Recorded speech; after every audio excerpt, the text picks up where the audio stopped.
World cup 2026-এর হয়তো সবচেয়ে গুরুত্বপূর্ণ ম্যাচটা ইন্ডিয়া খেলতে চলেছে জিম্বাবুয়ের সাথে। আর এই ম্যাচটাকে ইন্ডিয়া শুধু জিতলেই হবে না, ইন্ডিয়াকে জেতার সাথে সাথে অনেক বড় মার্জিনে ম্যাচটা জিততে হবে।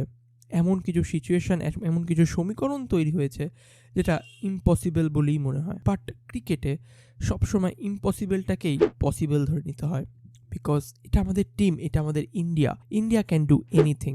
তো এই ভিডিওতে কালকের কিছু সিনারিও নিয়ে কথা বলবো। সো যদি চ্যানেলে নতুন আসো আর ভিডিওটা যদি পছন্দ হয়, please like, please share and please subscribe. So কালকে সিকান্দার রাজার বিরুদ্ধে আমাদের সূর্যকুমার যাদব খেলতে নামবে। আমাদের টিম ইন্ডিয়া নামবে জিম্বাবুয়ের বিরুদ্ধে খেলতে। জিম্বাবুয়ে শুধুমাত্র 5টা প্লেয়ারের উপরই কিন্তু ভর দিয়ে খেলে। সেটা হচ্ছে সিকান্দার রাজা, রায়ান বার্ড, বিয়ান বেনেট, ব্লেসিং মুজুরবানি, নাগারবা, ব্র্যাড ইভান্স। তো এই কয়েকজন প্লেয়ারের উপরই কিন্তু বেশি ভার দিয়ে খেলে জিম্বাবুয়ে। বাট ইন্ডিয়াকে চেষ্টা করতে হবে, যদি ইন্ডিয়া প্রথমে ব্যাট করে তাহলে জিম্বাবুয়েকে 77 রানের মধ্যে অল আউট করতে হবে, তাতে 0.01 নেট রান রেট চলে আসবে। কিন্তু যদি ইন্ডিয়া সেকেন্ড ব্যাটিং করে তাহলে 10.1 ওভারের মধ্যে 162 রান চেস করতে হবে। 6 থেকে 7 ওভারের মধ্যে 6.1 ওভারের মধ্যে আই থিঙ্ক 71 রান চেস করতে হবে। তো এমন কিছু এক্সপেকটেশন আছে ইন্ডিয়ার কাছ থেকে।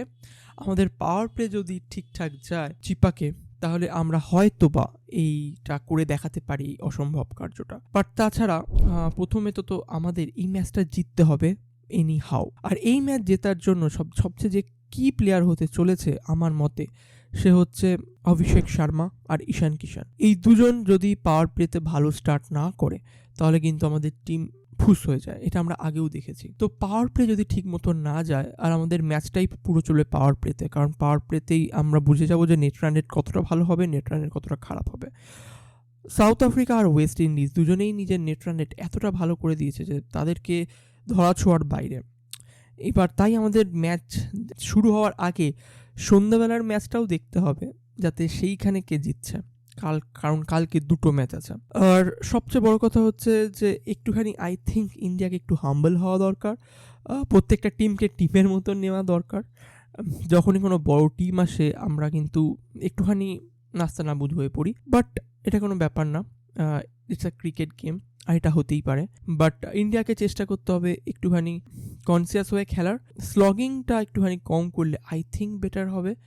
বাট আই থিঙ্ক কালকে আমরা ইজিলি জিতে যাব। গৌতম গম্ভীর নিশ্চয়ই সবাইকে দিয়েছে ঠিকঠাক ডোজ। আর আমাদের বোলিং নিয়ে অতটা আমার চিন্তা নেই, বিকজ বোলিং আমাদের ঠিকই আছে। বরুণ চক্রবর্তী, জসপ্রীত বুমরা, হরদীপ সিং, হ্যাঁ অক্ষর প্যাটেলের ইনক্লুশন কিন্তু আমাদের সত্যি খুব দরকার। ওয়াশিংটন সুন্দরকে আমরা খেলাইনি, হুট করে একটা ম্যাচে তাকে খেলানো এরমভাবে, সেটা আমার মনে হয় না ঠিক হয়েছিল। বাট আই থিঙ্ক আমরা নিজেদের ভুল থেকে শিখতে পেরেছি আর এই ম্যাচে আমরা অক্ষর প্যাটেলকেই খেলাবো।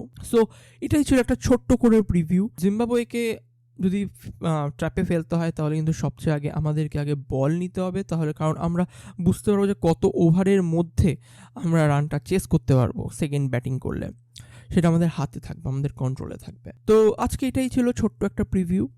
তোমাদের যদি ভিডিওটা ভালো লাগে please like, please share and please subscribe করে দিও।